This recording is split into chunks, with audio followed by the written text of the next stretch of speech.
Okay, yeah, it would be helpful if you did hit the button instead of just, not hitting the button. Ah, fire. All right. Greetings, humans. Greetings, and welcome back. To another fun-filled episode. Bear here, 29-year veteran of the woods, and today, oh, you know what? Bear woke up today. He was covered in like this yellow dust everywhere, everywhere. What the hell's going on here? It was the freaking pollen. The trees everywhere continue to terrorize Bear. From morning till night, every time in between. Yeah, that's right. Freaking trees everywhere. Just laying down the pollen. Bear had to jump into the river today to just kind of clean off and everything. Scared a couple of the kayakers out there. Oh my God. They were all looking at the manatee and, here comes Bear. And a yellow, sort of orange looking bear. I bet you that was kind of weird to kind of look at and everything when you're out there just kind of on a nice calm morning along the river there. Oh, look at the manatees. Oh, look at the bear. There's a bear. Grrrrr. That's right. So, Bear had kind of an interesting morning there. But other than that, kind of doing all right here. Hope you're doing the same here as well. Trying to figure out these dang electronics. You know what? I mean, all these crazy things that you humans have to do, and Bear's just trying to figure it out. Still trying to figure out everything. Why am I not recording this? I should be recording this. I had a great opening, and I didn't record that. How dare you, Bear? How dare you? It's never gonna get up on the what's the thing? What's the new thing now? Odyssey. Odyssey's now kind of the big thing for everybody. Bear kind of. I'll just kind of jump to the chase here. Bear kind of checked it out a little bit and kind of found. First off, it was kind of I don't know. I had more questions than I got answers with, and a little bit lacking there as well. So still kind of checking out a little bit of the Odyssey. Bear still hasn't figured out which kind of sort of alternate channel, alternate sort of venue that he can go to or anything like that. It was just a little bit bizarre there checking out. I'm not sure what the deal is with the whole. It's not the Bitcoin. What is it called? Not the cryptocurrency, but the blockchain. The blockchain. Yes, indeed. The blockchain. Still trying to figure out what's going on with that and everything. You had to provide like an address or like your phone number or something like that. Wait, how am I supposed? Bear, the woods. What do you? Come on now. Come on, man. So that was kind of interesting. Still trying to figure all that stuff out, but once we do, we'll finally let you all know. Was actually watching a little bit of the Bionica Fights the Zombies. Great channel. Do check that out. Good. He kind of came in when Bear kind of first started out and everything, and left a lot of great comments and everything. So I do check out his channel. But you know what? Just kind of checking a lot of that stuff out today, and we should have somebody like Uncle Lee or some of the other different creators. Maybe come do a. Well, they don't even have a live, do they? They don't even have the live thing on the Odyssey. It's like, it's not even coming soon. It's just like, we'll get around to it when we think about it. But anyways, just kind of one of those platforms, I guess D-Live or something like that, where you can kind of go out there and go live what they do. And so you kind of bring everybody kind of to the new area and then kind of maybe put it up as a recorded show, or maybe you could do kind of maybe a premiere on YouTube, so you can still kind of interact with the YouTube audience, but also kind of have a special area maybe off of one of the other platforms. I kind of Rumble. I didn't like Rumble very much. There's a couple other there as well, Vimeo and stuff like that. But still on the hunt for a good video platform and everything. All right, well, enough of this jabber. But hey, let me let me go back to the whole pollen issue. Bear's nose. You can probably tell. It's gotten in his eyes. His nose is sinus and everything. So, this evening we might be taking advantage of the mute button while Bear either hacks or coughs, or in this case takes a quick drink of water. You gotta say afterwards, otherwise people are like, where did Bear go? No, I'm just taking a drink, that's all. That is all. Alright, well, let me kind of jump into things here real quick. I've got to open it up here. Dang it, Bear, why didn't you have it open? I don't know. All these things. Still trying to figure it out.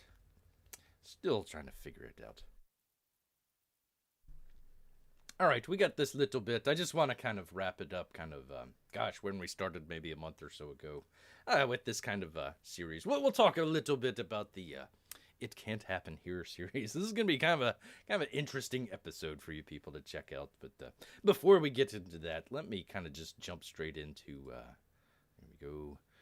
Do the thing, and then the other thing to get the thing to work, and then you do the thing. Let's see. There we are. There we are talking about our friends over here at Allegiance Arts. And where the heck is Red Rooster? Actually got a I'd have to go back and find it here, but got an email the other day from everybody's friend Mitch Breitweiser, and talking about Red Rooster, when it's finally coming out. Well, I hope it's coming out soon, because apparently he got his proofs in, got his books in, everything checked out and everything. So hopefully that'll be coming out. You know, you hope to have it out. Maybe if they're fulfilling even today, you know, hopefully maybe by the end of April, or at the very least, you know, the beginning of May or something like that, where we'll finally get our claws onto Red Rooster here. But hey, apparently episode 3 arrives in U.S. Walmart, so I don't know how well we would be kind of promoting that when some of us are still waiting on our books here. But hey, good to see that out there. Finally get some of this stuff out here. Let's see, the Red Rooster. Pardon me here. The Red Rooster. Keep trying to say Bass Reeves here, and let's see. And I'm not. Hold on. I just noticed I'm not getting any of the chats here. Let me see if it's working here. Let's see. Can I do the thing? Uh-oh, what did I just do? Oh my God, what did I just do with it? I tried to do the thing and it didn't work. No, it didn't work. Uh-oh. All right. Give me just 1 second. If you guys are out there chatting, just give Bear 1 second where I can boot up. Where is it? The old trusty iPad here. I don't know. You know, everybody says, "Hey, Bear, what's going on?" and everything, and I don't know. The whole chat is not even working here. But anyways, talking about Red Rooster. New comics from Allegiance Arts have shipped to Walmart near you. Ooh, that's cool. You know, we'll see if it's going to be coming to a Barnes & Noble near you. To a Walmart near much anticipated new episodes of Norse Saga, which is really good. That's one of Bear's favorites there. The Futurists don't really understand what's going on with that, but I only saw the one episode there. The Futurist. And I keep trying to say Bass Reeves.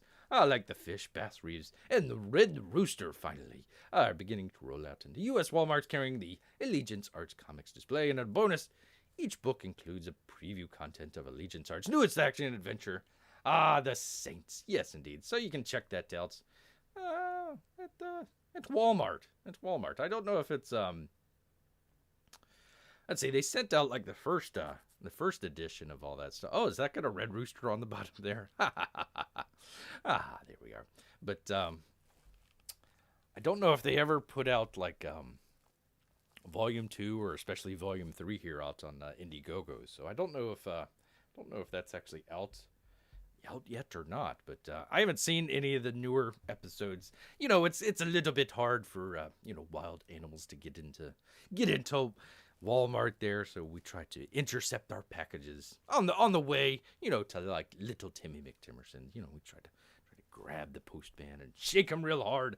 Try and get some of those comics out. All right, let me see if I can try and pull up trying to pull this up on the old iPad here. 1 second. Let's see if we can find it here. Bear with Bear. He's trying to get to your comments here, but you gotta bear with him here. He had a whole show. This is trying to be a professional show here, and I tell you what, sometimes you like it, sometimes you don't. I tell you what. All right, let's see. You click on that, you do the thing, you finally go back and you shake it all around.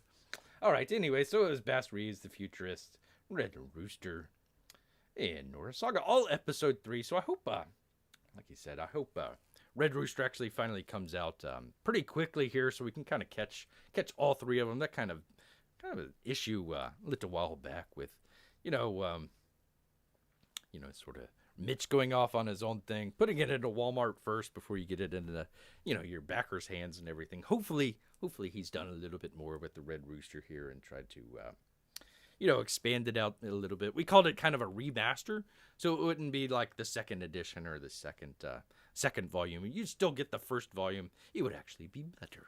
But it wouldn't be the first one that you got out. All right, so let me do the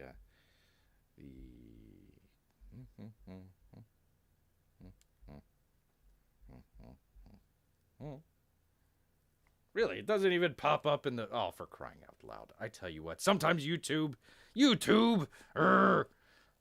sometimes. All right, there we go. Let's see. Is there anybody in the chat? Did I just all do this for nothing? There we are. Oh, I'm sorry, Marco for Anthony. There we are. We finally get it. Holy cow. There's like a dozen. Does not compute. Error. Divide by 0. Sushi's gone. What's the point anymore? Where's my chicken book? Red Rooster. Selling out on Walmart shelves. Not likely. All right. There we go. All right. Is there an echo? Oh, okay. Oh, I'm sorry. All right. Not really. Zeus is who he is, and here is a jerk to everyone. No, you're not talking to yourself. Actually, Bear is talking to himself because, I couldn't see that. This happens all the time. Like, I'll have a good one, and then all of a sudden it'll just crap out on me, and now I can't even get to the. Let's see if it will. I don't want to tear down the episode here just because I can't look at the chat right away. I got to do a look around for everything here. So this is gonna be interesting. But Bear will get to it. All right. Oh gosh, I've been forgetting. I've been neglecting this whole time. This should have been back in, I don't know, maybe February or so. I was going to do a recommendation for a good movie or something to watch and check out for Black History Month, and here it is, almost the end of March.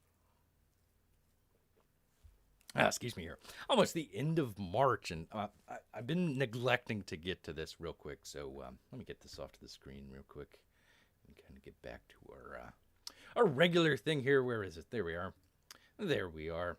So one of the, just very briefly, Bear just wanted to kind of recommend a movie and a TV series if you're inclined to check those out. The first one, it's actually Denzel Washington. He does a great job in this movie. It's called Roman J. Israel Esquire. It's actually kind of a sort of a lawyery sort of story, but not really. It's actually kind of a little bit about, I guess kind of modern times and stuff like that, a little bit with the whole BLM movement and stuff like that, and actually kind of takes a sort of critical eye to it, which is actually really interesting.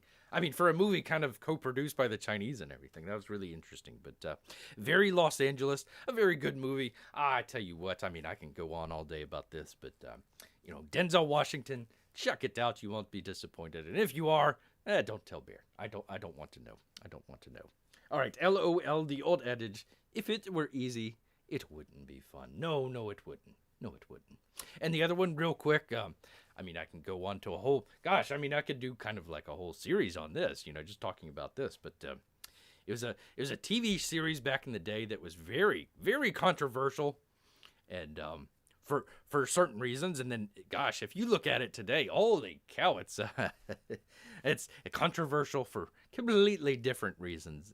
And I'm talking about the TV series called The Shield. Ah, yes, The Shield with Michael Chiklis. Holy cow. I mean, if you had kind of not known about The Shield and kind of just seen his previous stuff and all of a sudden, I mean, he gets, I don't want to say it, but he gets really buffed up and everything. He gets really jacked, baby. So, but yeah, very interesting to check it out nowadays. They had the, who was it? Kurt Sutter and Glenn Mazra, I think. Both of those guys, I believe. I know Glenn Mazra did some stuff for the Walking Dead. Kind of, what was that? Probably season 4 or 5 or something like that. Actually, when it was really good, before it kind of went down the crapper and everything. But do check that out. I mean, two totally opposite ends of the spectrum here. We're talking about Roman J. Israel Esquire with Denzel Washington. If you go to the other opposite end for some controversy, talking about The Shield with Michael Chiklis. They had a whole bunch of other guest stars on there. Kind of, let's see, Glenn Close was on there.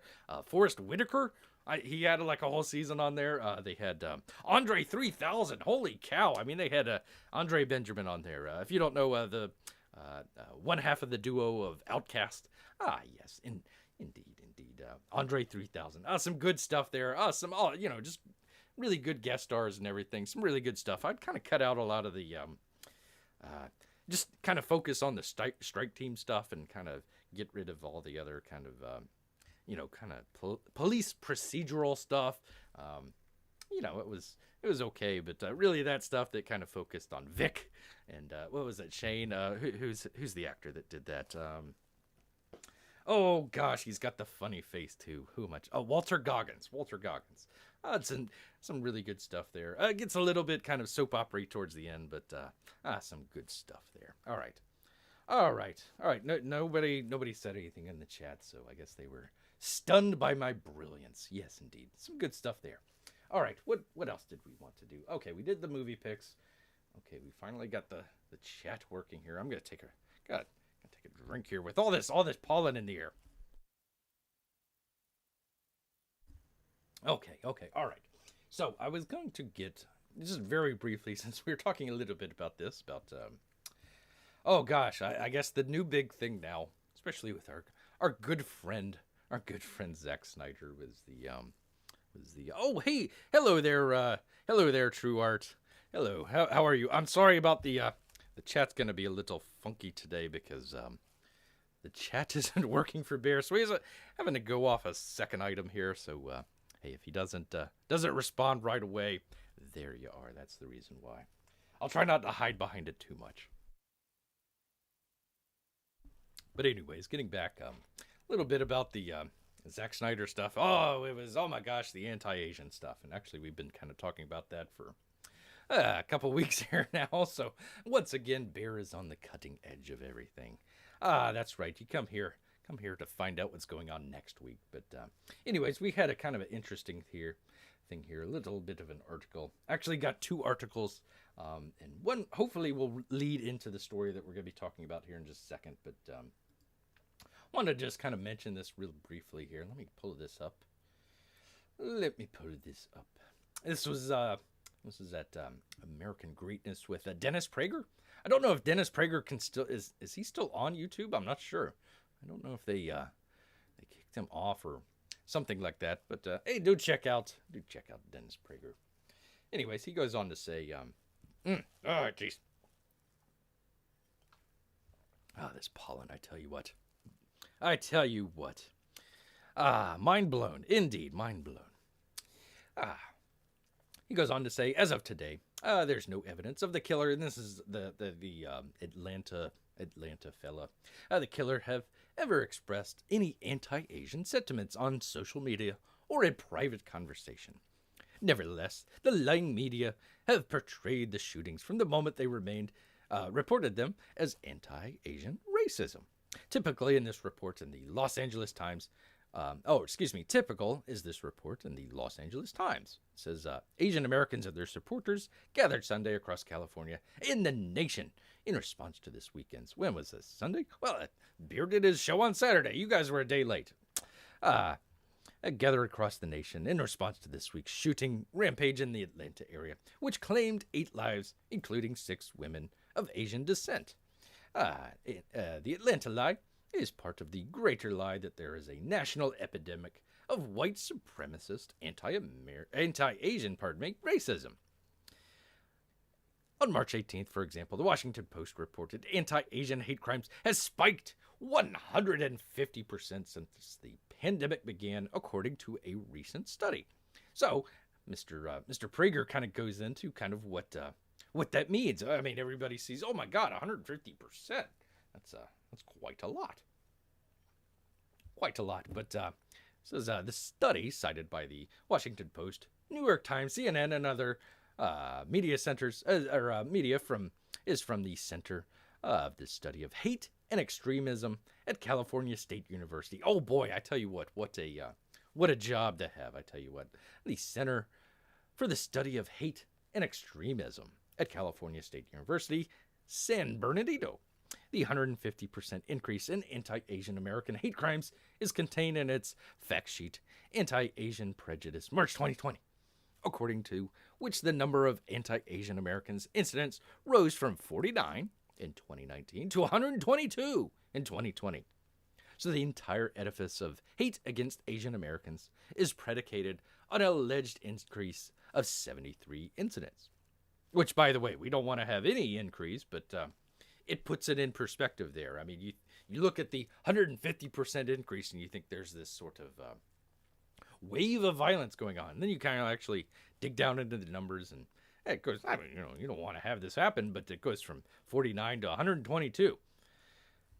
Given that there are 330 million Americans, and assuming, and probably a couple more non-Americans, and assuming a different American was responsible for each of the 122 anti-Asian, incidents, that would mean that 1 in every 2,704,918 Americans committed an anti-Asian incident. An incident includes perceived slights.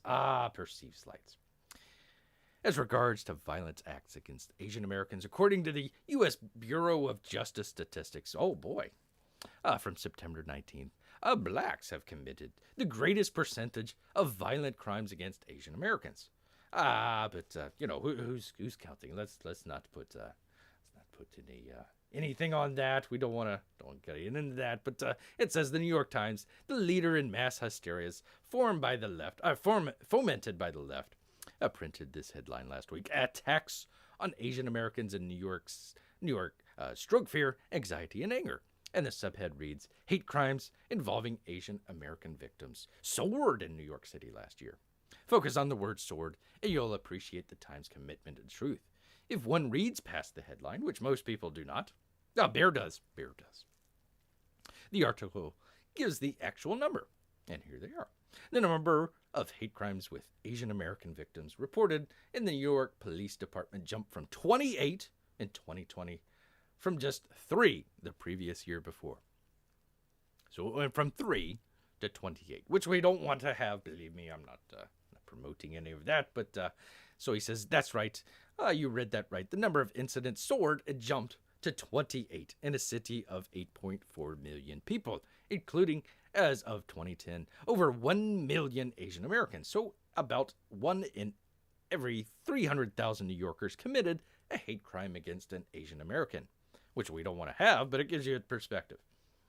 And about 1 in every 36,000 Asian Americans living in New York was a victim of a hate crime. To put this number in perspective, the odds of your dying in a motor vehicle accident are about 1 in 9,000. So that kind of gives you a kind of a little bit of a kind of a boundary of what we're talking about, rather than, it goes up to say, oh my gosh, it's 150%. Actually, Bear's seen a commercial. They came out with that commercial really quick. I mean, 150%. Oh my gosh, of course it's got the sad piano and everything. And, it's something that people need to see. But hey, this is something that Bear's been talking about for, the past couple of weeks here. So you guys need to get on, not you guys, but the New York Times, the Washington Post, CNN, all you people out there, you need to get on the ball. You need to listen to old Bear. You kind of figure out what's going on. All right, let's see what is going on in the chat. The topic for today, I think Prager is still on. Oh no, we're not talking about Dennis Prager. I just wanted to go back. Let me kind of click off of this real quick. So we have kind of our little story that we're talking about. Oops, not that one. Where are we? There we are. Little bit of a story that Bear's kind of talking about.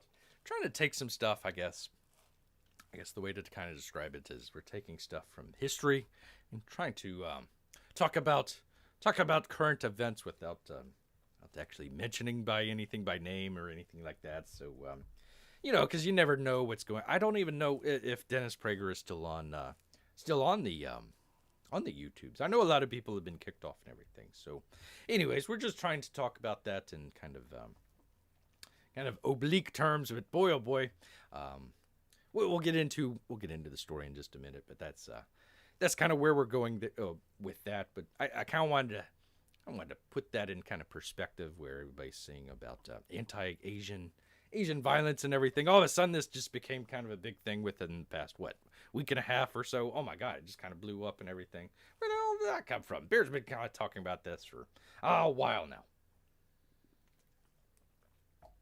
Oh boy, it might be a short show. Oh, gosh, the pollen. Ugh.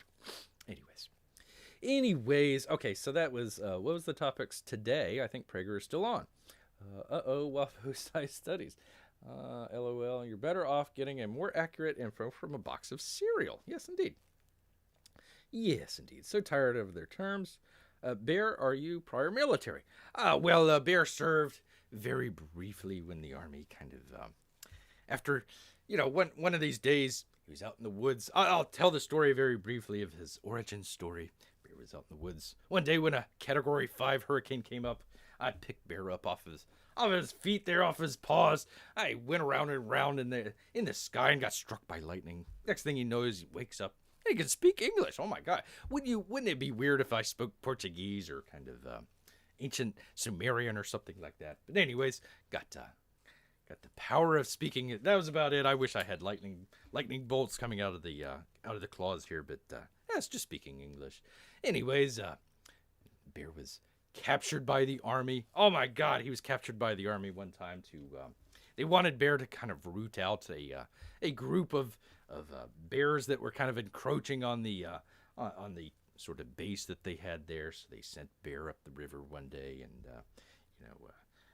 in kind of a patrol boat up the river and got across the border and everybody kind of split and everything else, and kind of Bear had to finally get to the Bear clan himself there, and man oh man, they kind of totally went insane and everything. So Bear fought the main person there and became the head bear and everything till he got kind of tired with it and then headed back. That does kind of sound like the plot of Apocalypse Now, which it kind of is. So no, Bear was never in the military, but I appreciate you asking there. All subjective. Air power, yes indeed. LOL, makes sense. Gotta do what you gotta do to throw off the algorithm. Yes indeed. It is spring. It's spring. Bear's favorite month. Except for the frickin' pollen. Don't you miss winter like I do? No. Even in Florida, I still don't like winter. It's too cold. It's too cold indeed. All right, let me get off of that because this is actually going to kind of jump into our. Let's see. Can I get out of that? Bear with Bear here. Bear with Bear. Yes, here we are. Let me see if I can kind of scale this up so we can see it. No, it doesn't. It just screws it. I tell you what. Let me see. Can I do the? There we are. There we are. Finally. Okay. So this kind of jumps us into what we're going to be talking about a little bit today. A little bit of the research that Bear was kind of doing and kind of came across this, and it was kind of interesting. It actually kind of puts a nice little bow on kind of what we're talking about here, but also kind of brings it back historically as well. So we'll get into it. It's an article called "Modern Man is Obsolete." Yes, indeed. And it was written by, or published through the Saturday Review. I'm not really sure anything about that. Probably a bunch of nice, traditional, hopefully, liberals there. And they had, I believe they printed this pretty close to 45, 46 probably, but they had the editor's note 25 years ago this month. The Saturday Review published an editorial on the implications of the atomic destruction in Hiroshima and the advent of nuclear energy. That editorial marked a new philosophical course for the magazine, and of course has persisted this past quarter century. On the anniversary of Hiroshima, the editors republish herewith, I'll tell you what, the bulk of that editorials as a restatement of SR's editorial aims. Yes, indeed. We're not going to read the whole thing, but there's a couple of things that Bear kind of found interesting that will hopefully interest you as well. Kind of, a lot of people talk about globalism, I suppose, or what was the other thing? Kind of the New World Order, that sort of deal, and all that sort of stuff. But, trying to figure out the sort of genesis of that. You know, a lot of people kind of ask, pardon me here, a lot of people kind of ask, you know, why would you kind of go around? One of the things that kind of got this started was the whole cancel culture sort of deal. So why would you want to cancel culture? Why would you want to get rid of Western civilization? Why would you want to get rid of like national boundaries and stuff like that? Oh, we see what was going on in the border here. So why would you want to kind of do that? Why wouldn't you want to have more of a sort of national outlook to it rather than sort of the global outlook to it? And you know, you got to kind of go back a little bit in history. So we're gonna talk a little bit about that, and then we'll just jump right into the a little bit of the screenplay that we're gonna be talking about here. All right, let me jump back over here. Talking about weather. Where's the article about modern bears being obsolete? We're not obsolete. Oh, he says, LOL, I'm from there, not living in Texas at this time, looking to move back. Ah, good old Texas. Everything is bigger than Texas. Everything. Apparently there was a tornado touchdown in the local area last night. Been wild. Oh boy. Oh boy. We were supposed to have some of that weather today, but it actually kind of broke up. So we were expecting rain, but that didn't really happen. Actually, it happened like to the south, into the north, but it didn't happen here. It just kind of broke up here. So thankfully we haven't had any of that. Although we've had some weather lately, but it's been fun. It's March. What can you expect? It's madness, I tell you. Let's see. Only an F1 on the Fujita scale. Ah, yes. Yes, indeed. All right, let's continue here. Just very briefly, just kind of want to talk about this. Excuse me. On August 6th, 1945, a new age was born. That day marks the violent death of one stage in man's history and the beginning of another. Nor should it be necessary to prove the saturating effect of this new age, permeating every aspect of man's activities, from machines to morals, from physics to philosophy, from politics to poetry. Ooh, yes. In sum, it is an effect creating a blanket of obsolescence, not only over the methods and the products of man, but over man himself. Yes, indeed. It is a curious phenomenon of nature that two species practice the art of war, men and ants, both which ironically maintain complex social organizations. That does not mean that only men and ants engage in murder of their own kind. Oh, I can tell you about that. Many animals of the same species kill each other, but only men and ants have practiced the science of organized destruction, employing their mass numbers in violent combat and relying on strategy and tactics to meet developing situations or to capitalize on the weakness in the strategy and tactics of the other side. Holy cow, that's a long sentence. Whew. The longest continuous war ever fought between man lasted 30 years. Ooh, we're coming up on that in Afghanistan, I tell you what. The longest continuous war ever fought between man lasted 30 years. The longest ant war ever recorded lasted 6.5 weeks, or whatever the corresponding units would be in ant reckoning. Ah, yes.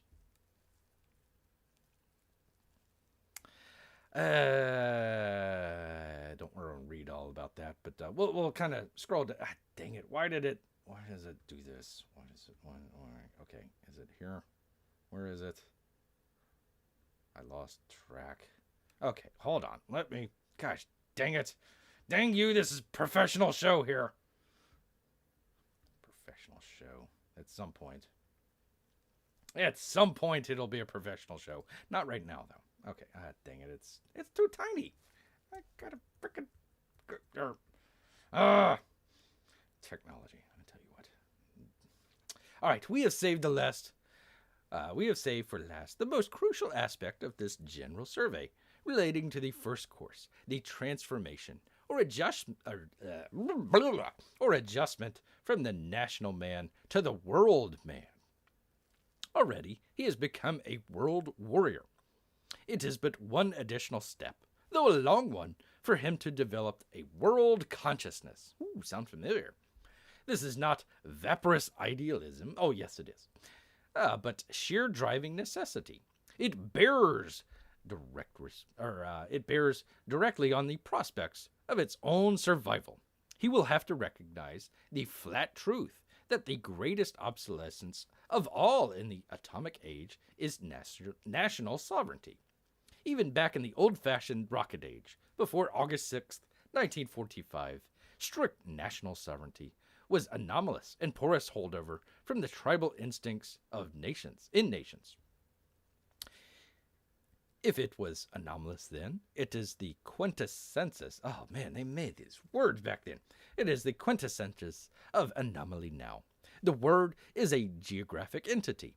The world is a geographic entity. This is not only the basic requirement for world government, but the basic reasoning behind the need. A common ground of destiny is not too large a site for the founding of any community. And here he goes. Reject all other arguments for real world government. You got to reject them. Reject all other arguments for real world government. Reject the economic, the ideological, the sociological, the humanitarian arguments. Valid though they may be. Valid. Oh yeah, you bet. Consider only the towering problem of policing the atom. Excuse me. Pardon me. Dang pollen. Consider only the towering problem of policing the atom. The problem of keeping the smallest particle of matter from destroying all matter. We are building on soap bubbles if we expect this problem to be automatically solved. It goes on, blah, blah, blah, blah, blah. But he kind of finishes it off here. In all of history, there is not a single instance of a new weapon being kept exclusively by any power or powers. Sooner or later, either the basic principles become generally known or parallel devices are invented. Before long, the atomic bomb will follow the jet plane, the rocket bomb, radar, and the flamethrower into general circulation. Oh, they can get if I can get a flamethrower in general circulation, that would solve a lot of Bear's problem. We must not forget that we are not the only horse in the atomic derby. We just happen to finish first. The others will be along in due time. So it kind of goes into what we're talking about with sort of this sort of cancel culture, the sort of globalism, I suppose, and kind of loss of culture, loss of boundaries and everything. You have these general brainiacs, I suppose, rejecting all other arguments for a world government because the world might blow up. So they're basically kind of predicating everything on survival. They want to survive. So yeah, we can enslave everybody in the world, but as long as we're alive, then that's all right. We don't want to atomize the planet and have everything go back to the cockroaches and everything. Bear would approve of that. So I think that's kind of a little bit of kind of a historical lesson on kind of a little bit of the stuff that we're dealing with nowadays. I mean, 75, 80 years later, a little bit. So a lot of that is kind of taken from basically what happened kind of a little bit after World War II. So given all that, that's actually kind of where we're kind of going here, is actually a little bit before the end of World War II, but that's actually what we're going to be talking about here today, as soon as Bear can kind of figure out, for crying out loud, how to do this here. All right, let me go back to the chat real quick. There's a lot of hail, though. Woke me up at 1 in the morning. You guys are still talking about. Yeah. Barry, you should look up doing videos about public domain superheroes. Okay. Okay. We can check that out. And also, comics history and Golden Age comic books, heroes and villains, comic companies, and lost and forgotten super. Well, you know what? All that stuff would be new to Bear. I tell you what. I mean, he's got the comics Bear on there, but a lot of it is with Comicsgate stuff. So hey, we can do all the Comicsgate stuff, but as far as some of the older age stuff, Bear doesn't really know too much about that. So you know what? He might check. It's kind of like a first eyes on it, I suppose. You have a lot of these. I did want to say kids. You have a lot of these younger folks out there now, kind of watching like old old 80s videos or movies or something like that and reacting to them. You know, it's like, holy cow, I'd never seen that before. And like, yeah, they're pretty cool. So, Bear, you monster. Oh my God. Still traumatized over the dog. Well, okay. So, today, we got something a little bit different. So, what we've been talking about, kind of set the scene here a little bit. It all kind of started with a little bit of the Gina Carano situation here. She was let go. She was fired from Disney there, and a very popular show because made some comments about the German regime back in World War II and how that all fell apart, and was kind of making a warning, kind of making a comparison there. Of course, you always get in trouble. Goodwin's Law, all that sort of stuff. So, this raspy throat, I tell you. So they had the whole cancel culture situation there with Gina Carano, and she made the unfortunate, analogy a little bit there with the regime there back in Germany.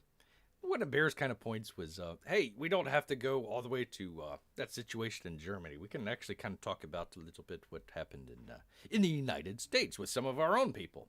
So actually, we had the Japanese internment. Let me just kind of, I don't want to run through the whole story, man. I tell you what, my breath is not doing well tonight with all this pollen. But we take it from the book called "It Can't Happen Here" with Sinclair Lewis. And if you've kind of joined us for all this time, like Marco For Anthony has, fortunately, his son, we're talking about Sinclair Lewis, his son actually joined up, we'll talk about in a little bit, but a military unit and actually got killed. So we kind of had kind of a circle roundabout of everything where it all kind of meshes back together and everything. It's kind of interesting how that happens. So we had Sinclair Lewis here is talking about It Can't Happen Here. So that's kind of the genesis of the sort of idea of what we're talking about. Beer had a little bit of a screenplay, which talked a little bit about the Japanese internment a little bit. So you had Japanese internees, kind of sent off and taken up to a place called Heart Mountain where they were interned and everything. And a couple of events happened and ended up with our main character, Kenji. He joins up a segregated military unit. It was all Japanese, what were called Nisei Japanese back then. Well, actually, I guess they still are Japanese, or Nisei Japanese now, but they joined up, fought in major battle near France, in France, a place called Grrrrr, and then later on is called Bifontaine, the Battle of the Lost Battalion. Actually, we have, let's see if I can find it here. Our good friend Billy Tucci actually wrote about that. So if you want to check that out, good old Sergeant Rock. Maybe some of you have that in your collection there. Yeah, check it out. So we were talking a little bit about that segregated unit in World War II, fighting against the mid 20th century Central European superpower at the time there in Germany. So they were doing that. They went up, found, there's Kenji there. There he is. And he had, so this is what Marco For Anthony's talking about. He was part of a engineer company, so he had a dog with him there. Was trying to find mines from the Germans. They were leaving mines all over the place and everything. So Bear, listen to me. Kenji linked up with his good buddy here, good buddy Sushi. The dog is named Sushi. Anyways, they went up and fought the Germans. And oops, that's not the right one. Come on, Bear.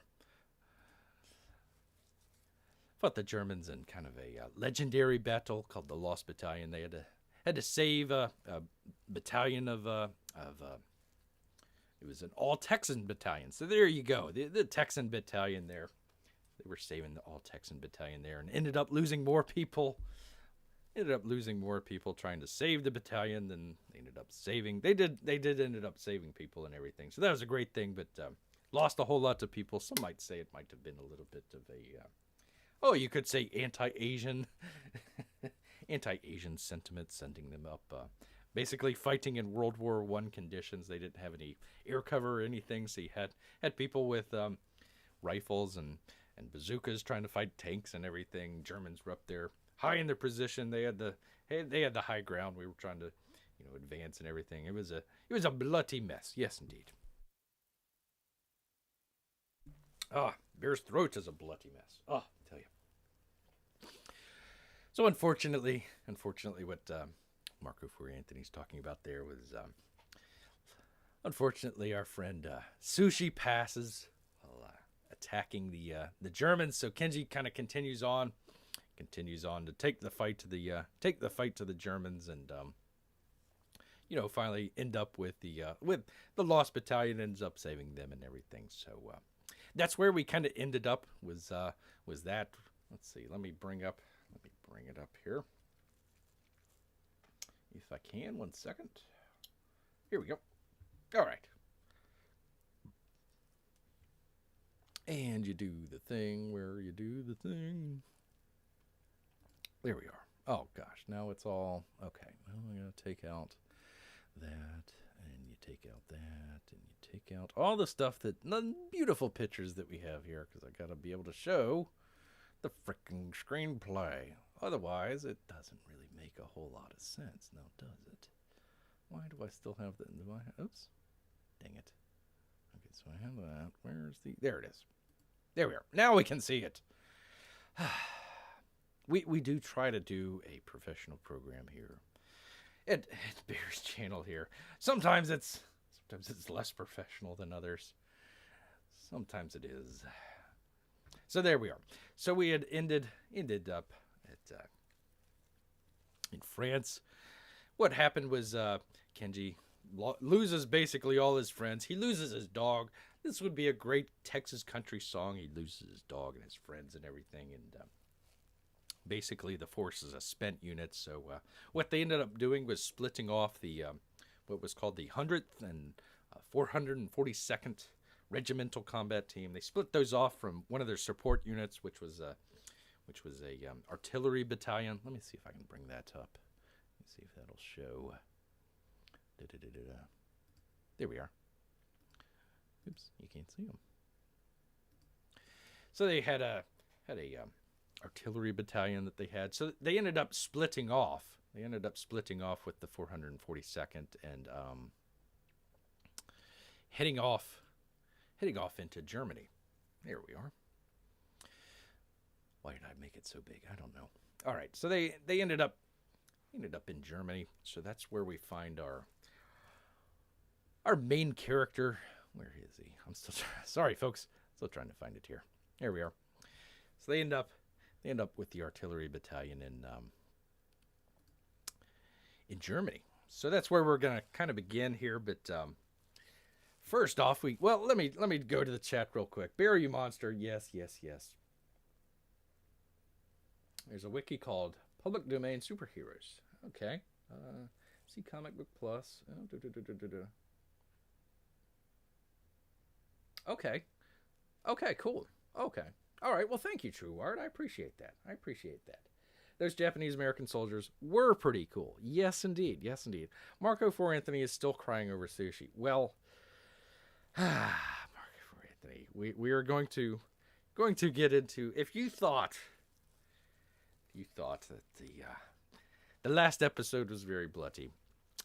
So I guess what we gotta go over here real quick is we've got some issues here where we're going to be coming full circle. One of the things that Bear was kind of commenting on Gina Carano is, hey, you don't really got to go with the whole most terrible situation in Germany at the time to make a point about cancel culture and everything. So I don't want people to think that that's where we're going with this. Actually, we were building up with it a whole time. Actually, I could have finished off with Lost Battalion, cut the credits, there we go. But there was something a little bit more interesting that went on, and Bear kind of checked that out. And, it deals with some stuff that's kind of really controversial. So I want to let people know that it's going to be a very controversial episode. This one, and I'm going to break it up. Man, my voice is going here, so we're going to break it up. But wanted to let you guys know, very controversial. Definitely not safe for work at all, at all. So if anybody wishes to decry, Marco for Anthony's already decried beer, but we don't stand for that beer. That's not who we are. Bear totally understands because this is actually written probably about 4 or 5 years ago. So not quite in our current climate here of very intolerant climate, I suppose. But we're going to be talking a little bit about that. So if anybody needs to check out, Bear totally understands here. Also, his voice is going. I tell you what, I'm trying to go through a bottle of water here. The pollen, I tell you. All right. Listening, apparently they haven't decided the NQ topic, so I'm throwing ideas at Cawson. Oh, cool. Diana Ross, Missing You begins to play. Oh. I tell you what, I'm never going to live that one down. Never going to live that one down. All right, so here we are. We're going to continue. Let me pull this up real quick because I got a couple cool pictures to show you guys. Yes, I do. Actually, not all of them are cool. Let me put that out. Oh, and by the way, YouTube, this is for education and a little. I'm using entertainment to educate people. So that's what all this is about. Bear does not want to promote or anything of that sort, any of the things that we're going to be commenting on here. Totally disgusting. And please do visit the appropriate places for the information. Bear, do not rely on a bear for historical information. Please do go check out the actual spot. All right, let's see. So, all right, we already had that one. Okay, so here's where we're going to be talking about a little place called Urlach. Urlach. You can kind of clear your throat with that. Urlach. Got a little hairball there. The Germans, I tell you what. So, what we have here, we're kind of starting off a little bit with a, let me kind of scroll this one down just a little bit so you guys can see. Read along with Bear here. But we're talking about a bombing raid. A bombing raid over Munich, or near Munich, Germany. Let's see. Let's scale this one down as well so you guys can see. This is kind of what it looks like. This is actually, I don't think these are the actual days. I think they were a little bit off, but it's close enough. I just kind of wanted to show you guys kind of the sort of image behind it here. Let me move this one down. There we are. Oops, dang it. One day we'll figure out OBS. There we are. We'll just kind of give you kind of literally an overview here. All right, we'll actually get to the script here in just a second. As soon as Bear takes a drink, oh my God. Yes, monkey doesn't see here, whatever. Yes. All right, here we go. Interior, B-25 Miss Daisy Day. And this would be in the 27th of April, 1945 at 1400 hours. So it's practically at the very end of the war here. An Army Air Force pilot silences a flashing red button. So what we had is we cut to from the last scene, as Kenji was on a cigarette here. So we're cutting back to a bright red button. He and his co-pilot are in the cockpit of a B-25J medium bomber, currently at 1,500 feet over Germany. The co-pilot gets up and walks down a narrow gangway to the aft of the aircraft. He has the side gunners don their O2 masks. The co-pilot eventually reaches the tail gunner at the far aft of the bomber and taps him on the shoulder. The tail gunner takes one last puff of a half-burnt cigar before he tosses it out the window. Exterior, Bavaria, Germany, day. The cigar tumbles through the air, 3 miles above Hell, Germany. Overhead, the sky is filled with hundreds of American bombers and fighters. To the northeast, the great city of Munich burns.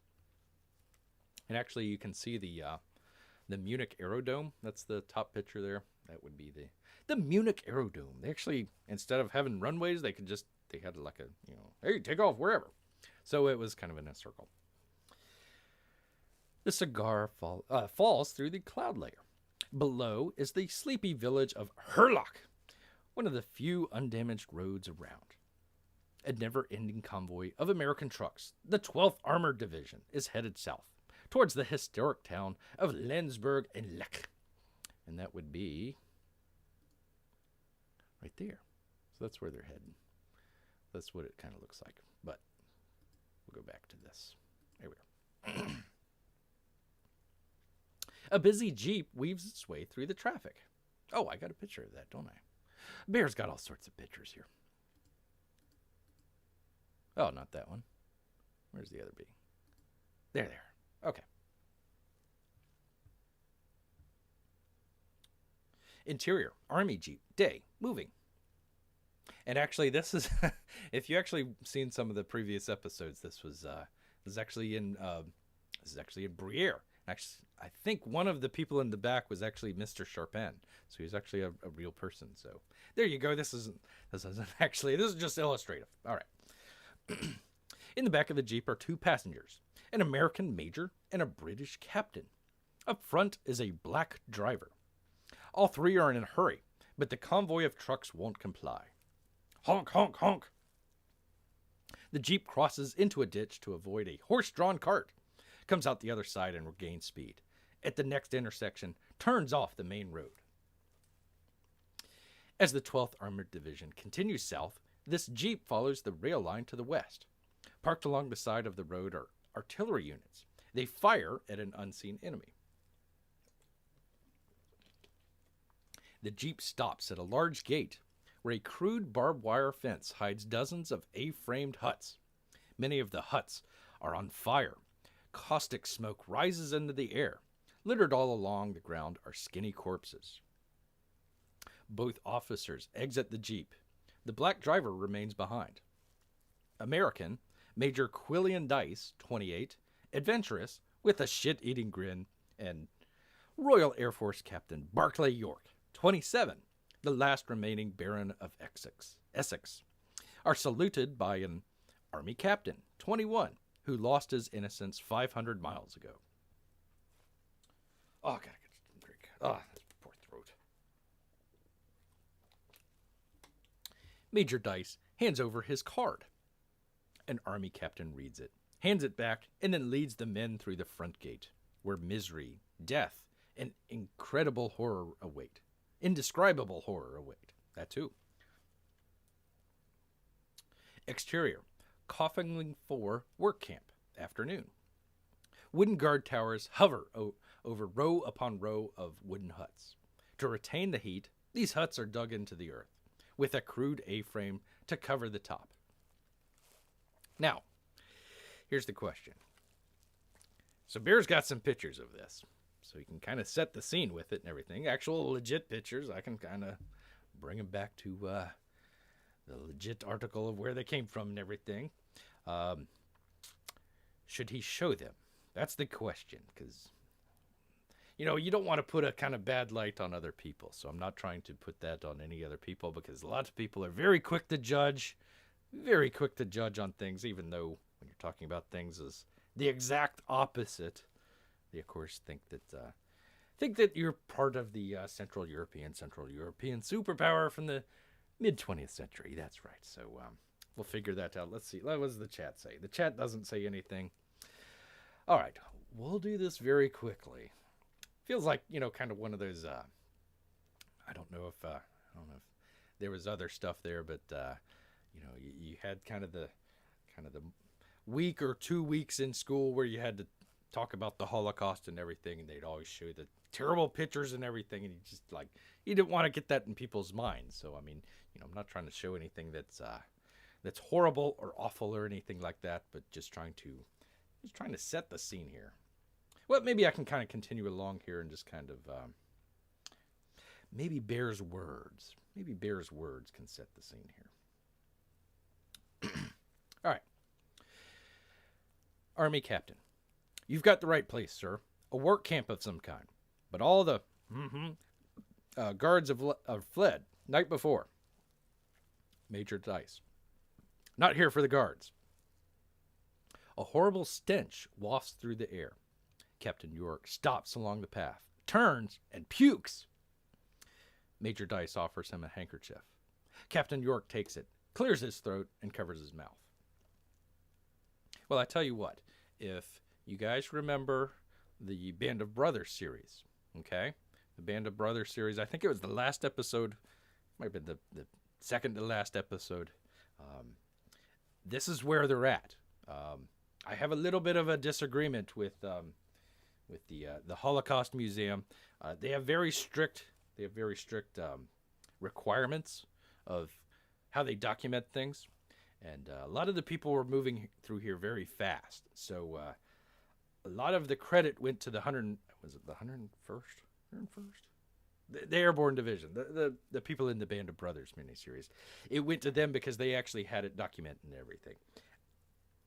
Bear has some historical records that he's trying to get to that might change that a little bit. It might actually have been our friends here from the 552nd. So either way, if you kind of want to get sort of a mental image without Bear showing pictures or anything like that, check out the last episode, or the second to last episode, one of the last episodes there of the Band of Brothers. You'll see exactly what we're talking about here.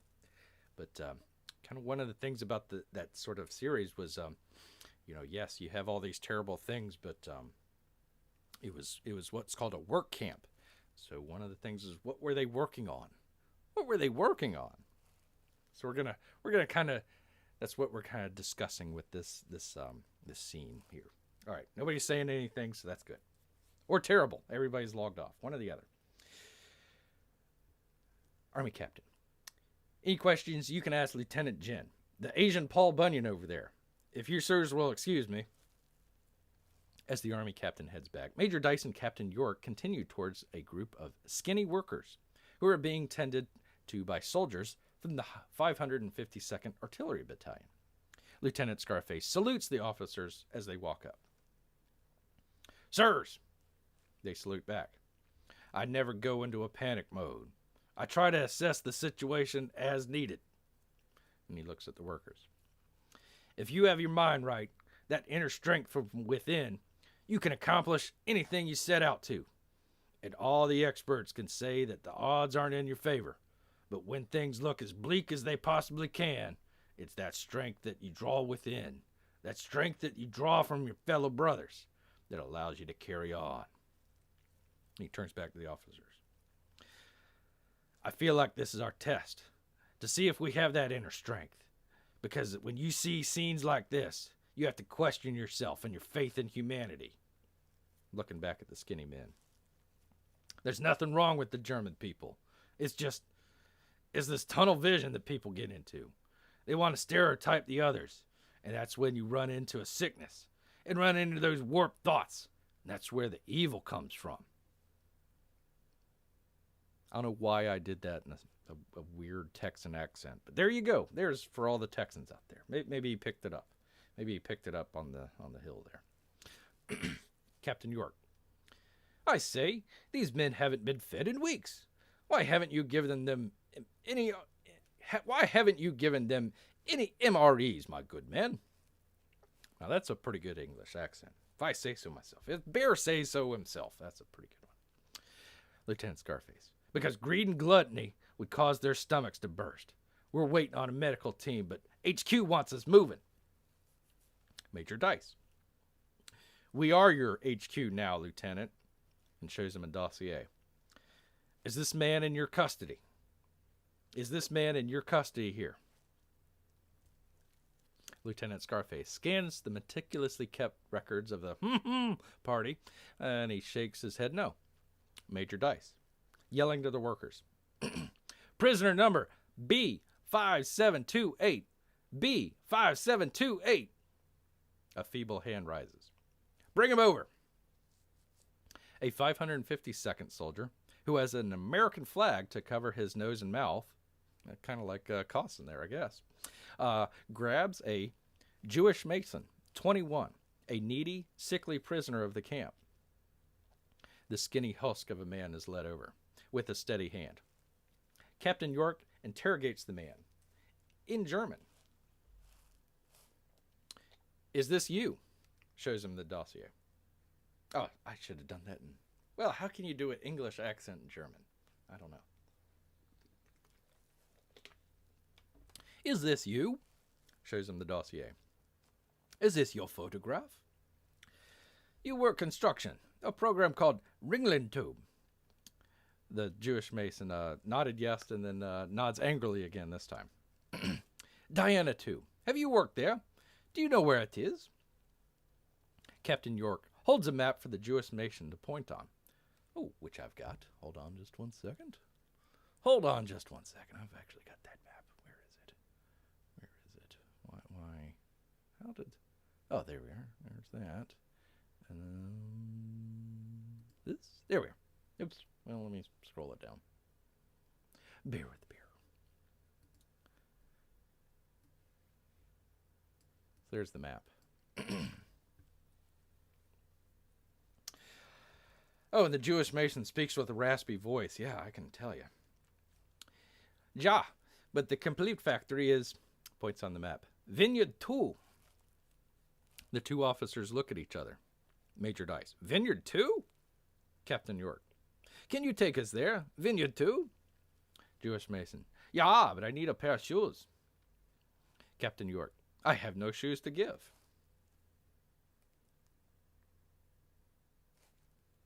Sorry, I was just checking to see if the chat was going. A deceased guard lays at the corner of one of the huts. The Jewish Mason points to the guard's shiny black boots. Captain York shrugs and leads the group over. Lieutenant Scarface and the 552 soldier help the Jewish Mason along. The guard's torso is blocked by the hut. Once they round the corner, another worker comes into view. He stomps on the guard's skull, already broken into 1,000 pieces. To the worker. Lieutenant Scarface. To the worker. You got a lot of hate in your heart there, son. The worker smiles back, but continues to stomp. Meanwhile, the Jewish Mason removes the guard's boots and places them on his own feet. The unworn soles feel good. Major Dice pulls the two soldiers aside. Lieutenant, is this your best man? Lieutenant Scarface nods. Neither I nor the honorable captain have the necessary firepower for this delicate mission. We need an armed escort for our friend here, behind enemy lines. Can I count on your loyalty? Both men salute. Get him to the medical officer. Requisition an IV full of fluids and a stretcher. Meet us out front where we've got a jeep waiting. Lieutenant Scarface. Full load. Where will we put him? Major Dice. On the hood. What do you think? The Jewish Mason rises with his new soles on his bare feet. One could say happy, given the circumstances. Interior. U.S. Army, Jeep, day, moving. Let me go back. Well, yeah, we've seen the map here. Very briefly, I'll just bring this up. Let me see if I can get to it. There it is. All right, so you can kind of see the city, the hamlet, I guess, of Herlock. And just off to the kind of the what would you say, southeast there, you see a little star. That's where we're at. That's where we're talking about here as far as the work camp. Now, if you see these little, well, you can barely see them because they're out of the way, but you've got the Wingnut, Diana, and Vineyard 2. Okay, so that's what they're looking for, is these places on the map here. We're going to find out what they are. We're going to find out what they are here. Yeah, there we are. There's Kenji hanging out by the Jeep. But I wanted that one. There we are. Interior. Army Jeep, day, moving. The lone Jeep heads west along a recently used rail line.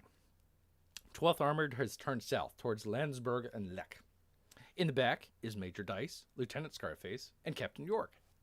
Up front is the black driver and 552 soldier. The Jewish Mason strapped to the hood of the Jeep.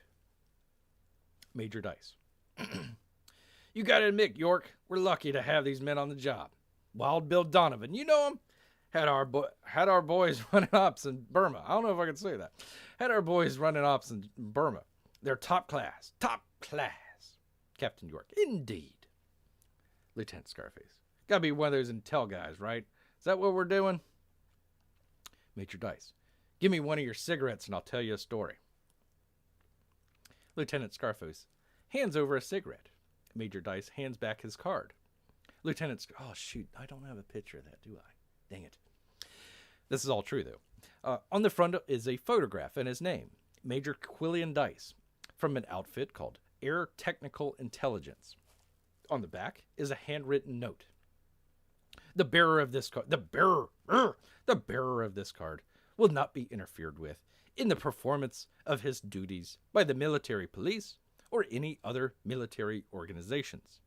Signed, General Dwight D. Eisenhower. Lieutenant Scarface hands back the card. Major Dice. I'm out of Dayton. The honorable captain is on loan from the Ministry of Economic Warfare. A pleasure. Our boys are looking for underground bunker. Major Dice. You've seen the reports about fighters that fly faster than ours? Whoever finds these German wonder weapons will control our future. And we can't let the Soviets find them first. Captain York. Stalin's a good chap. He has the will and manpower for victory. We will acquire this vital knowledge, but hand it over to Germany. Screwing up my voices here. That dang pollen. I'm blaming the pollen. I don't know how I can blame the pollen on an accent, but there we go. Major Dice. That would be what a declining empire such as yours would want. But we are on the ascent. This is the American century.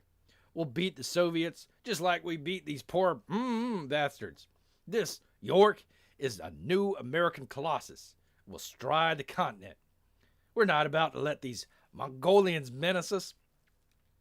Captain York. All the same, I think that as the two officers continue to bicker, the road ahead bends to the south, encroaching on a forested area.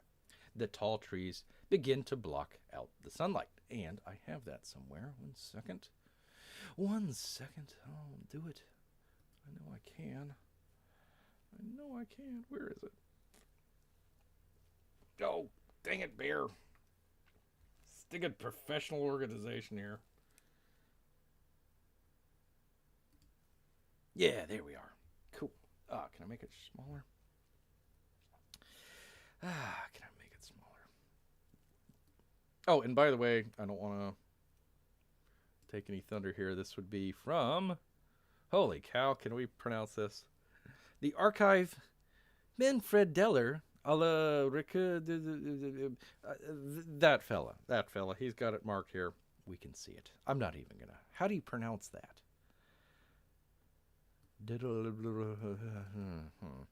Bear. Listen, this is why Bear speaks English and not German. That would be kind of weird. So this is kind of what it looks like. We're kind of coming up on an area. Actually, I think I've got the picture of it. No, I don't. So we're coming up on an area like this here. Yeah, let me get back. Oh, shoot. There we are. All the same, I think that as the two officers continue to bicker, the road ahead bends to the south, encroaching on a forested area. The tall trees begin to block out the sunlight. The 5.52 soldier grips his M1 carbine a bit tighter. He notices the Jewish mason tighten up as well. The mason points to a wooden shack that's coming up. Exterior. Oops, there it is. Exterior. Rail terminus moments later. A wooden shack rests along the terminus of a narrow-gauge rail line. Construction equipment and heavy scaffolding litter the ground haphazardly. The jeep comes to a stop. The men exit. An eerie quiet hangs in the air. There we are. Just like that.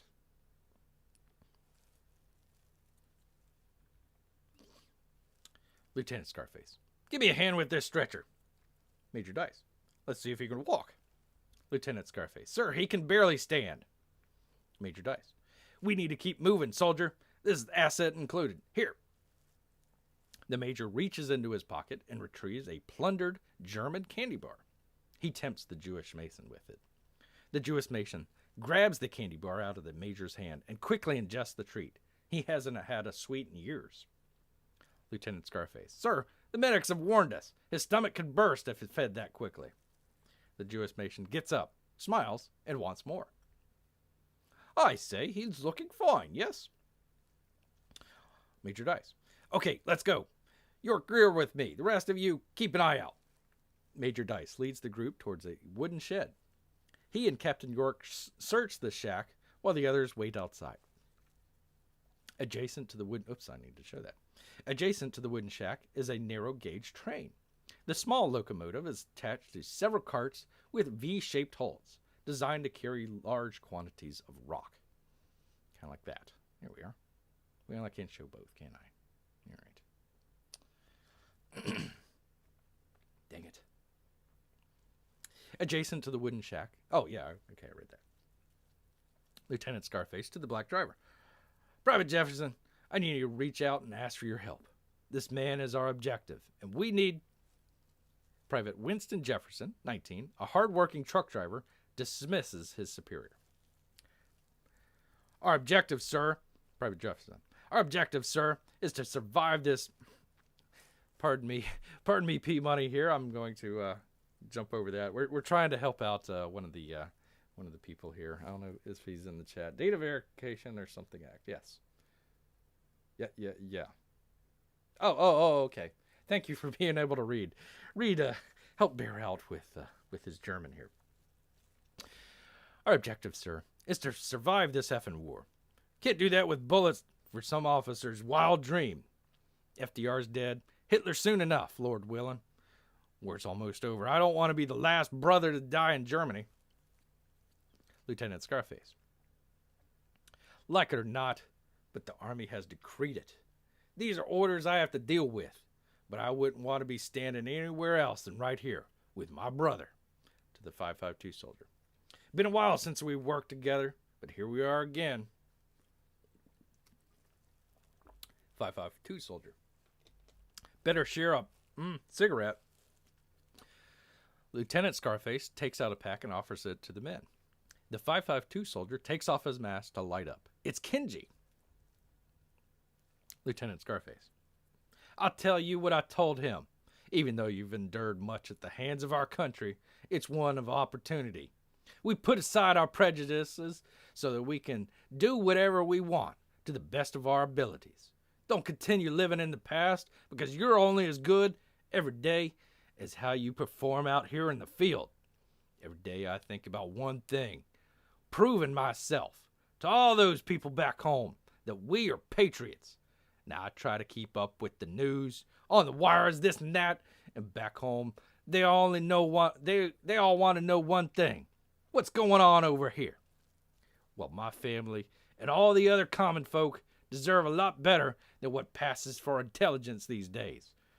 We do need to follow orders, but let's not bullshit the people back home. Let's not bullshit the people in this country. Let's show them everything. Tell them all. Because there's going to be a whole lot of things straightened out before all that's said and done. I can tell you that. I still don't know why I'm reading that in like a Texan accent. That's weird. Major Dice yells out, Jefferson, you know how to drive this locomotive. Private Jefferson. Now the man wants me to drive a train. Crazy ass cracker. Yells back. Yes, sir. Right, be right there. Whatever. As he heads off, Lieutenant Scarface and Kenji help walk the Jewish Mason towards the diminutive train. That's what it looks like. Ah, dang it. Interior, Henschel DG-26 train later, and it's moving. The little train follows its narrow gauge tracks, but the two huge gravel piles block any clear view of where they are headed. Chug, chug, chug.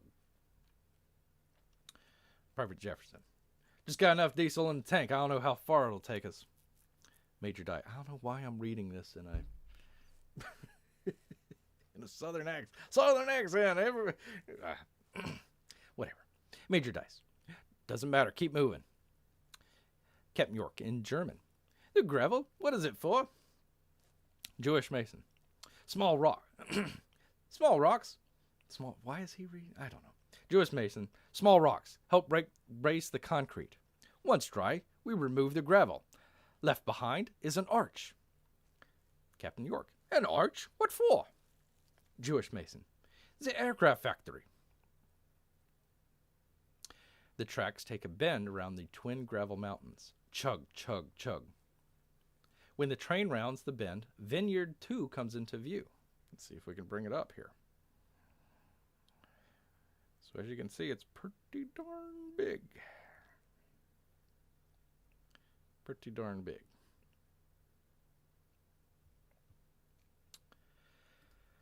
Ah, dang it. When the train rounds the bend, Vineyard 2 comes into view. An enormous earthen bunker is surrounded by a thick forest. The arch structure is 5 stories high, 2 football fields across, and reinforced with 9 to 12 feet of concrete. Major Dice, standing straight up. That's one big effing bunker. Captain York. Understated as usual, sir. Vineyard 2 remains under construction. Scaffolding and unfinished masonry are evident. Huge yellow cranes hoist equipment high into the air. Yeah, there we are. I shouldn't go so fast, but there we are. Chug, chug, chug. The entrance, another mound of gravel, comes into view. Stonework helps to brace the concrete arch, still drying high overhead. The only way in or out of Vineyard 2 is by way of a narrow tunnel dug through the gravel pile. Chug, chug, chug. The train passes under a huge metal grate. Overhead are the same yellow cranes. On a normal workday, these machines would be busy. With the gate open, tons of gravel could be poured into the carts below, quickly and efficiently. But today, everything is silent. Chug, chug, chug. While the entrance is still under construction, the interior sections appear to be fully complete. Ahead, the end of the line, an underground depot filled with wooden crates. Private Jefferson brings the train to a stop. Yeah, I think that's a good place to stop as well. I think it's a good place to stop as well. But yeah, you've got this huge freaking bunker here. Jaw indeed. So that's what it would have looked like. Let's see, did I have the... Give me a second. Let me see if I can... Well, I'll save it for the next time, but there it is.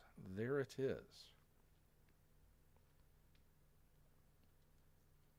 Pretty cool. I'll I will leave the address in the description if you guys want to check this out. But there we are. We had a work camp, quote unquote, work camp. But what were they working on? What were they working on?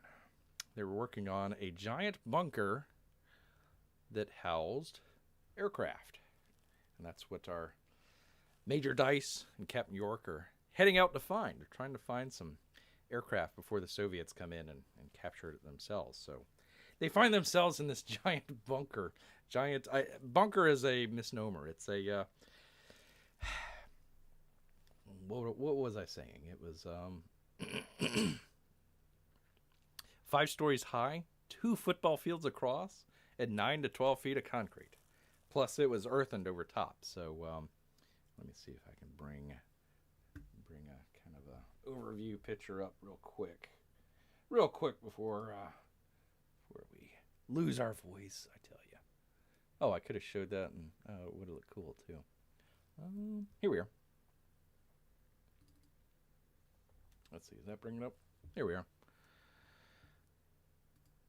Oh, why does it go tiny? There we go. It's a little pixelated there. Little pixelated. But anyways, they put in a whole bunch of gravel and then arched over it with concrete and then dragged all the gravel back out. And then you had this gigantic, enormous structure that they ended up using during the Cold War for like storing atomic munitions and everything. So that's how thick this thing was, and that's what they were building. So before Anthony just says jaw. So I must have stunned you with my brilliant storytelling and brilliant, research, stuff here. So anyways, there we are. So that's the beginning of what we're going to be kind of concluding with the story here. We've got a nice little conclusion that we're going to be talking about. Bear actually sent this off, before all the craziness, I suppose, happening out in Hollywood and everything. Sent this off. Had a couple people kind of check it out and everything. Trying to become the biggest star. They have everybody. They have all the other ethnicities and nationalities out there. Why haven't they had a Bear, write or direct a movie? It's about time, Hollywood. It's about time. Anyways, got that sent out and everything, and it was one of the ones where it was a little bit longer and everything, but Bear kind of shortened it up a little bit there. But every place that he sent it to, kind of one of the notes was, it was long and everything, but the sorts of scenes towards the end, which we're going to get to next time here, once Bear has a little bit more voice, was one of the best scenes. So, Bear's always worried about that. How do you kind of balance that line there a little bit? So, excuse me. But anyways, everybody was saying, hey, that was really great scene and everything. You should really kind of focus in on that. So a lot of times you have a movie that could be kind of completely terrible, but would have one really, I wouldn't say terrible, but you can have a good movie. But as long as you have a great scene in there, you're probably going to have a great movie. So that was kind of one of the things that Bear was kind of trying to do, punch up and kind of focus on just a little bit here. But there's a whole other story there as well. But it just kind of comes back around. We're talking about the internment of the Japanese. Kind of comes full circle, and we're talking about a little bit of the end of the war here and what was going on with the Holocaust situation. And not to directly compare, it is apples and oranges just a little bit. We never had the whole situation with what we were dealing with in Germany, in the States. We never had that. It was more of a segregation than anything else. There wasn't anything sort of malicious that was involved with what you see in Germany and all that sort of stuff. But it's interesting how they kind of circled back around. So there is actual archival stuff where they've had elements of the 552 come into, I believe it was Dachau. I believe they helped, there's conflicting reports. Did they help liberate it, or were they just there at the time? That's a little bit of a kind of a historical mystery, just a little bit. But this takes place, let me kind of go back to the map here real quick. Go back to it if I can. Let's see, did I have it? Did I have it on? Get out of that. Get out of that there. Let's see.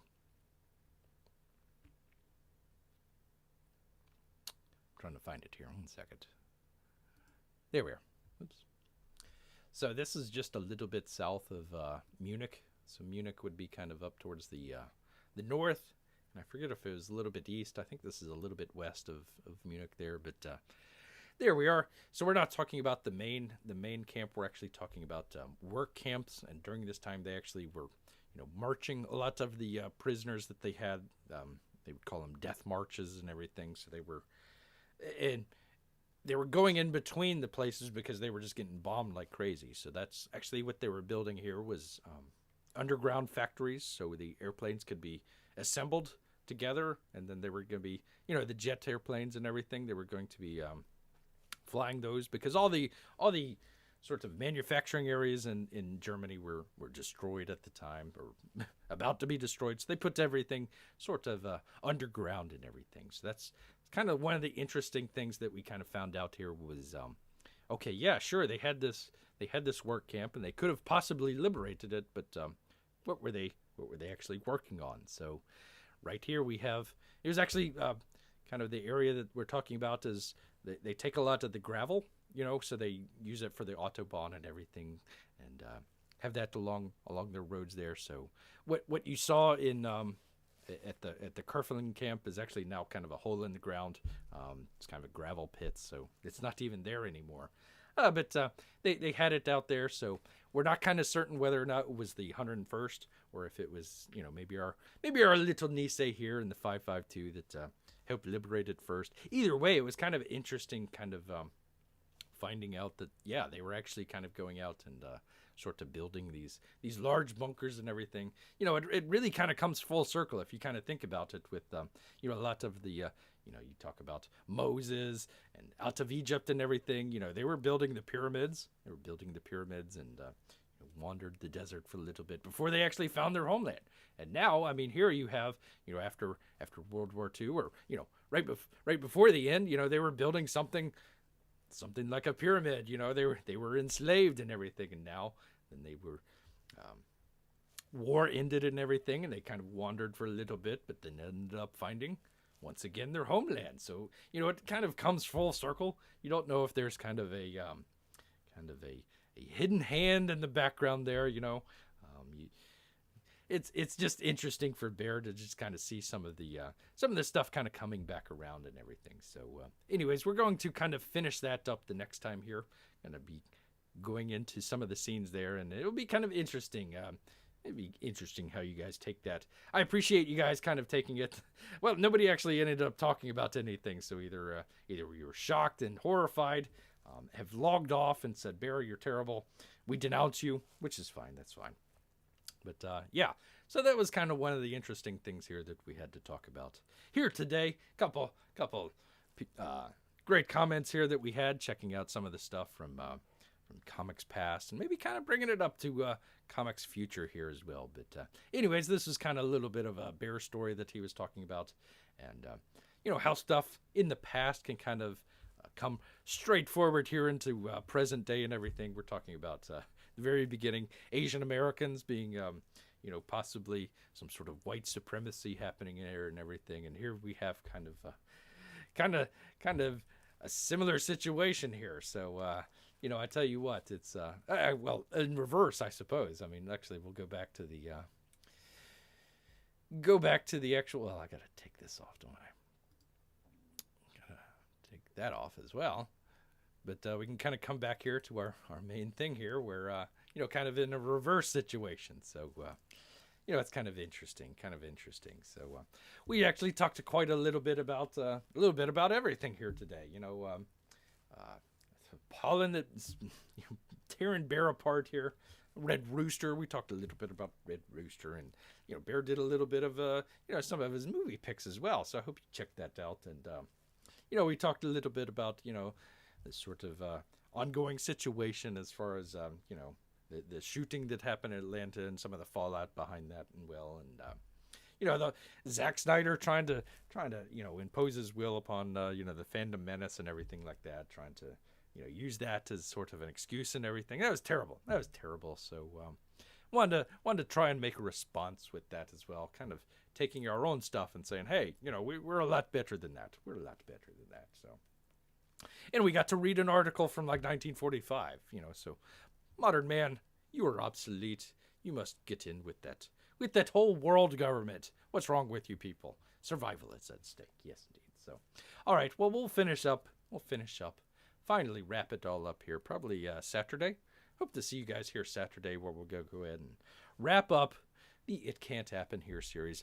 Volume 10. I can't believe it went this long. I was just going to do kind of maybe, the first act, talk about the internment camp, and that would be about it. Kind of, hopefully people would kind of, oh, okay, yeah, that does relate to the modern day and everything. But now we've got, kind of coming all the way to the very end of this script. So, again, I hope you guys kind of enjoyed some of this stuff. I hope it hasn't been, too terrible or too awful, or, Bear, this is terrible writing and everything. Hey, I'm a bear. What can I do? So, all right.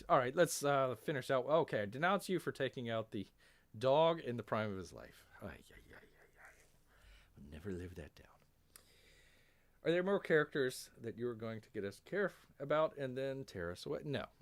My heart can't take it. No, there are no more animals in the rest of the story here. Although we got to say, I mean, we don't know. I mean, there's a lot of people that have passed here. It might be our main character here. We never know. I mean, you always want to leave the audience guessing. You never know what's going to happen at the very end. Of course, we had Kenji at his lowest point, and now he is, man, oh man, I mean, talk about probably humanity's lowest point as well there. So, we're very deep and dark, but we've got, maybe some rays of hope here. Sergeant Scarface, or excuse me, Lieutenant Scarface here.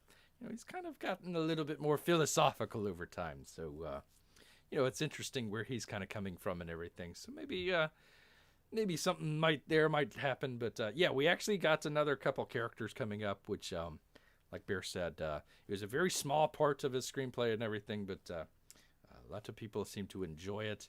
It's one of these characters where, dehumanize these people to make a great villain, So we'll see about that. But right now, oh my God, my voice is about to die. I tell you what, the pollen. Well, again, I appreciate everybody coming out, checking it out and everything. Bear appreciates it every week. Well, twice a week, actually. Twice a week. We do it Wednesdays and Saturdays. You know what? We might actually kind of continue this. Maybe doing a Wednesday and Saturday show after the whole, after we wrap up this screenplay. But we'll see on that. We'll see what the audience decides. All right. Well, enough of this jibber jabber. Bear's got to hydrate his throat here before it falls out. Marco for Anthony, True Art, everybody else who stopped by, appreciate you stopping by and checking out the channel. And once again, Bear's going to head back into the woods. So until next time, grrrr.